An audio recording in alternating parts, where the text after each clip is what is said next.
여러분 천만입니다. 오늘 휴일에 여러분들에게도 좀 알찬 소식을 전달해야 하는데 이번에 내용은 스마트폰에 관련된 내용이에요. 역시 스마트폰 하면 삼성 아니겠습니까? 삼성이 지금까지 보면은 거의 한 10년째는 한 1등을 했어요. 10년째. 그런데도 항상 위기니 불안하니 한 그런 이유들이 있어요. 왜 그런 이야기들이 들리는지도 한번 살펴보고요. 그리고 왜 그런 내용에 대해서도 한번 알아보면은 나쁘지는 않을 것 같아요. 그래도 우리 기업에 대해서 제대로 알고 있으면 좋겠지 않겠습니까? 긍정적인 소식이든 부정적인 소식이든 간에 여러 소식을 알고 여러분들이 객관적으로 잘 판단하면은 좋을 것 같아서 제가 한번 이 내용을 여러분들에게 꼭 들려드리고 싶더라고요. 우리 이런 말 있지 않습니까? 보통 세상에서 가장 쓸데없는 게 삼성 걱정이다 이런 말들 합니다. 참 어떻게 보면은 참 이해가 안 되죠. 삼성 걱정. 세상에 가장 쓸데없는 게 삼성 걱정. 하여튼 그렇습니다. 그 삼자는 우리나라를 넘어서 이제 세계에서 위상을 떨치는 글로벌 기업이라는 것은 누구나 다 알잖아요. 그렇죠? 일단은 적시에 이제 반도체에 이제 투자를 했고요. 이제 최초는 아니었어요. 하지만 제대로 한번 그때 타이밍 맞춰서 반도체 투자를 했어요. 스마트폰은 이제 언젠가부터는 당연하듯이 이제 계속 1등을 한 겁니다. 거기다 TV, 냉장고, 세탁기 등의 가전도 내수 시장을 넘어서 이제 세계 시장에서 이제 활약하고 있어요. 실적은 이제 매 분기 이제 서프라이즈를 기록을 하지 않습니까? 미래 성장 동력을 위해서 투자 역시 빠짐없이 챙기고 있고요. 그런데도 불구하고 최근 그 삼성의 핵심 사업 중 하나가 이제 스마트폰 사업인데 이 사업을 두고서 우려하는 목소리가 들리기 시작을 해요. 참 아이러니하죠. 왜 이런 소리가 들리는지. 일단은 그 삼전에 그 세계 스마트폰의 시장이 이제 10년 만에 20% 밑으로 떨어졌다는 그 이야기가 들리는 거죠. 그리고 여러분들도 한 번쯤은 들어보셨을 거예요. 20% 밑으로 떨어졌다는 이야기. 지난해 삼성폰의 세계 시장 점유율이 한 19%였어요. 보시는 것처럼 19%였습니다. 2011년 이후 처음으로 이제 10%를 기록을 한 겁니다. 그래서 시장 조사 업체에 따라서는 이미 2019년도에는 20%를 윗돌았다는 결과도 나오고는 있어요. 여전히 1등인데도 점유율이 1, 2%밖에 떨어진 것이 대수인가? 그렇게 생각할 수도 있겠죠. 하지만 그 조금만 더 한번 들여다보면은 그렇게 가볍게 볼 문제는 아니라고들 합니다. 시장에서는 그 매출이나 이익의 성장만큼 점유율이 상당히 중요하다고 보기 때문이에요. 특히 이제 스마트폰처럼 지금도 그렇지만 앞으로도 누구나 다 사용할 이제 소비재의 경우는 더 그렇다고 합니다. 그래서 상당히 좀 이쪽 부분에 대해서 중요하게 보는 것 같아요. 삼성폰 사용자가 앞으로도 계속 삼성폰을 쓸 가능성이 상당히 크잖아요. 고동진 삼성전자 그 IM 부분 대표죠. IM이라는 것은 IT와 모바일 쪽입니다. 이분이 시장 점유율을 뭐라고 배웠냐면은 시장 점유율을 생명에 비유한 것도 이 같은 이유라랍니다. 그 고 대표가 2019년 8월 그 언팩 행사 이후에 가진 그 기자간담회에서 이런 얘기를 했어요. 사업을 하는 사람한테 시장 점유율은 생명이다. 그리고 수익은 인격이라고 했어요. 시장 점유율은 생명이고 수익은 인격이다. 그래서 생명과 인격은 둘 다 지키는 게 맞지만은 어느 것이 우선순위냐고 하면은 생명이라고 합니다. 생명. 결국 시장 점유율을 굉장히 중요시하게 생각한다는 거예요. 삼성폰은 그 2011년 이후 10년 연속 그 1위를 지키고 있는데 점유율은 최근 지지부진한 거죠. 지지부진해요. 좀 많이 빠지긴 했습니다. 2012년, 13년도에도 한 30%를 못 돌았던 점유율이 이제 2020년을 전후로 해서 이제 20%로 이제 밑돌고 있는 거예요. 벌써 한 10% 정도가 빠진 겁니다. 그 스마트폰 시장이 2018년도부터 전년 대비 감소세를 기록하고 있기는 하지만 그 전체 시장의 그 규모가 줄어드는 것과 특정 회사의 점유율이 드러나는 것은 별개의 문제라고 보고요. 그 새로 스마트폰을 사는 그 소비자들이 예전에 비해서 삼성이 아닌 다른 브랜드를 선택하는 거 있다는 그런 이야기죠. 결국 뭐겠습니까? 대표적으로 중국 제조사들이 삼성폰의 파일을 많이 가져가고 있다는 겁니다.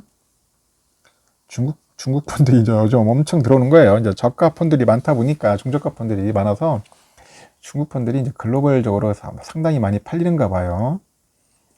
그래서 단순히 그런 싼 가격을 앞세운 중국 제품이라고 치부하기는 이제 최근 상황이 좀 심상치는 않겠죠.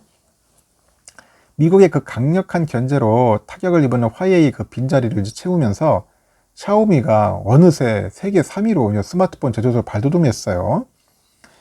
야, 샤오미는 어떻게 보면 상당히 지금 기회로 보고 있겠죠. 세계 3위로 뛰어 올랐으니까.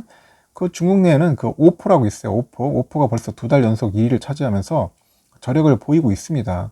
그 전에 보니까 오포폰을 봤는데 나름대로 가성비가 좀 뛰어난 것 같더라고요. 그리고 지금 인도하고 동남아 등 그 신흥 시장에서는 중국 스마트폰의 점유율이 어느새 60에서 70까지 갑니다. 동남아에서는. 중국 폰들이 상당히 지금 많이 널리 퍼져 있어요. 여러분들 아시겠지만 동남아 특히 뭐 어디야 그 베트남, 뭐 인도네시아, 뭐 필리핀 가도 중국 폰이 상당히 많더라고요. 이들 그 신흥 시장의 스마트폰 보급률이 선진 시장에 비해서 현저히 낮고요. 그리고 특히 이제 인구가 특히 젊은 층이 많다는 점을 감안하면 상당한 그 잠재력을 확보한 셈입니다. 그 삼성도 그 피처폰하고 스마트폰 시장 초기에는 노키아하고 애플 등의 선도 업체를 따라하는 그 패스트 팔로우 전략을 전략했어요. 빨리 따라가 잡아야겠죠. 그 전략을 구사를 했었거든요.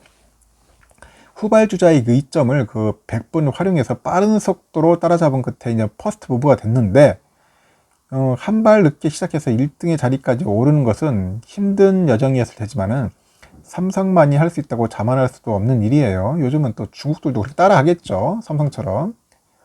결국 이제 패스트 팔로우 전략으로 계속 치고 들어오는 겁니다.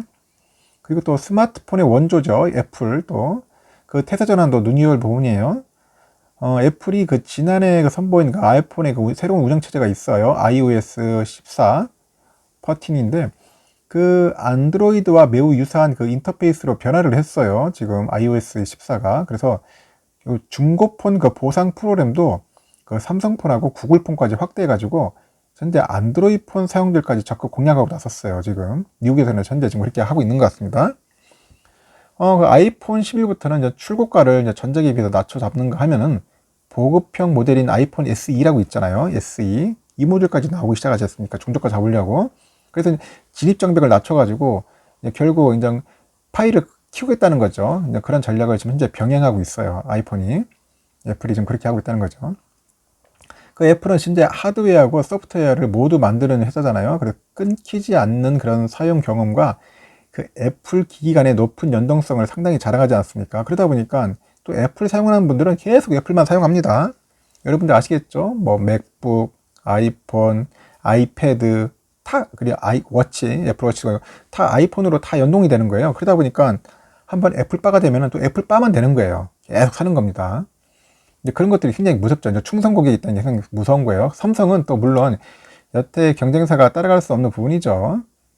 그 하드웨어하고 소프트웨어가 내는 그 시너지는 한번 애플 생태계에 발을 들여놓으면 쉽게 빠져나갈 수 없는 매력이에요. 아까 제가 말한 것처럼 한번 들어놓으면 이제 잘 빠져나가기 쉽지 않아요. 특히 젊은 아이들 있잖아요. 중고생들 보면은 애플 한번 딱 필 꽂히면 애플만 계속 쓰더라고요. 희한하게. 삼성폰 안 써. 그 대신 나이 드신 분들도 삼성폰을 많이 쓰는데 요즘 젊은이들은 거의 애플 아이폰을 많이 씁니다. 한번 유심히 살펴보시면 그걸 아실 거예요. 그만큼 충성 고객들이 상당히 많다는 거예요. 그래서 이제 1등의 자리는 이제 오른 것보다는 지키는 것이 더 어렵다고 하는 게 맞는 것 같습니다. 여러분들 잘 아실 거예요. 공부도 그렇고 뭐든지 1등은 진짜 오른 것보다는 지키는 것이 힘들다. 그래서 이런 시장의 격변기에 지각 변동이 생길 수 있다고 보는 거죠. 그래서 이 시기가 삼성의 제도역의 발판이 될 수는 있지만은 이제 생각지 못한 위기가 될 수도 있다는 그런 분석이 계속 흘러나오는 겁니다. 언론을 통해서 나오고 뭐 기자들 입에서도 나오고 증권사에서 나오고 다양하게 들리는 겁니다. 하지만 이런 사실들을 뭐 삼성에서는 모르고 있는 건 아니겠죠. 아까 말한 것처럼 그 고사장도 알고는 있어요. IT 부분에서도 잘 알고 있습니다. 그래서 삼성이 지금 계속 신제품 만들어요. 그래도 중저가 폰 쪽에서도 A 시리즈 만들어가지고 집중적으로 또 이제 파겠죠. 왜냐면 그쪽 시장도 굉장히 크니까. 그리고 플래그십 모델도 상당히 이제 공을 들이는 겁니다. 여러분들 말했죠. Z 폴드 3, 갤럭시 Z 플립 2. 그래서 이제 고가 폰도 상당히 중요하지 않습니까? 이것도 향후에 뭐 한 700만 대 정도 시장이 크면은 이 부분도 거의 삼성이 독차지할 거예요. 그 아까 지금 말한 것처럼 중저가 쪽에서 문제가 많은 것은 중저가. 그래서 이제 A 시리즈를 해가지고 멋지게 이제 방어를 해야 할 겁니다. 방어를 안 하면은 아까 제가 말한 것처럼 그 중국사의 제품들이 치고 올라오기 때문에 상당히 힘이 될 수 있다는 거예요. 특히 동남아 시장이 상당히 먹거리가 많은데, 그래도 이 동남아 시장을 못 지키면은 삼성도 이제 앞으로 완전 19%가 아니라 이제 18, 17 떨어질 수가 있어요. 최소한 제가 볼 때는 20% 이상은 유지를 해야 돼요. 시장 점유율. 그래야지 꾸준한 우리가 그 영업이익과 수익을 남길 수 있다고 생각을 하거든요. 하여튼 뭐 제가 볼 때는 그렇습니다. 위기가 곧 기회다. 그렇게 생각하고 있고요. 제가 볼 때는 많은 분들이, 많은 언론사에서는 그렇게 생각하고 있죠. 위기다, 불안하다 하지만은 삼성에서도 나름대로 전략이 있을 거예요. 다 전략이 있거든요. 전에 얘기했지만은.